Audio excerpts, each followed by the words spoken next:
we go. So I'm going to open this up, and I've already started this, and I'm just making them 1.5 inches on the spacing by just pulling this out here, and I'm going to put that right on the, I want that to go on the, it didn't work on that one.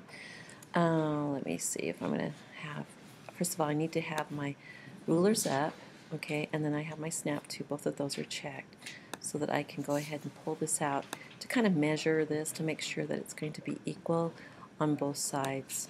And that one's a little bit off, but I can fix that later. Okay, so that one's going to be, I want about 1.5 inches on each of these, so I am just figuring out how to get the width 1.5 inches on each one, and it's a little bit arbitrary, but it should be fine. Okay, and then come down here on this too, and then maybe cut that out right there. Okay, so doing that, what I'm going to do now is I'm just going to take my select button here, this square one, and it will snap right to those blue lines, okay? And then I will do my Command C, but if you look up here, you'll see what Command C, that is like your copy, okay, Command C. But anyway, I'll just do it on my, my keyboard, Command C. Okay, then I'm going to go to Command New, okay, and it's going to be default to exactly the settings of whatever here is selected. I'm going to say OK, and then I'm going to Command V. Alright, so on this right here is my layer, first layer. Pull that out, and then I'm going to do the same thing.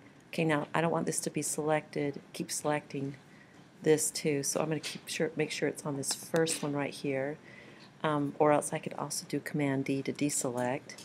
And then I'm going to go here and grab this one, and then I'm going to copy that, Command C, bring it over here, Command V, and then I'm going to do the same thing here, and you can deselect first, Command C, and come over here and Command V, and then grab this last one, and Command C, and then come over here and Command V. Okay, so that I have every single one of my items ready, and they're all in different layers here. Okay, and I can get rid of this last unlock it by double clicking it and then throwing it away, and so that I'm ready to go with doing my animation. Now at this point I could color it, so if you wanted to do that today, and then I'll show you how to do the animation on another tutorial. Oops.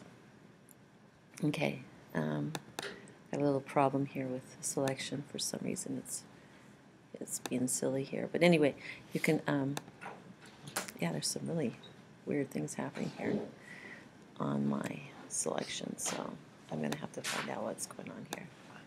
Okay, that one worked. There seems to be some kind of little bug in that first slide layer. I'll have to do something about that.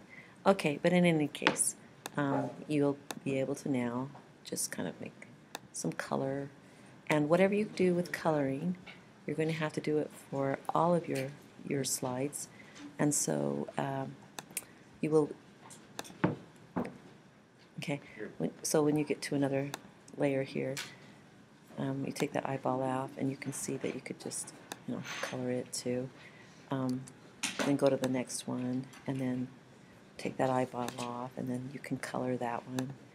And make sure that they're all, the same uniform color, because you don't want to change that too. And so just do it the easiest way you can. Okay, so that's the tutorial on just that part, and then I'll be making the animation tutorial here in just a minute. Okay, and just save that. And those are your, your little figures, and don't flatten it. Keep it as a PSD, and you're done. Okay.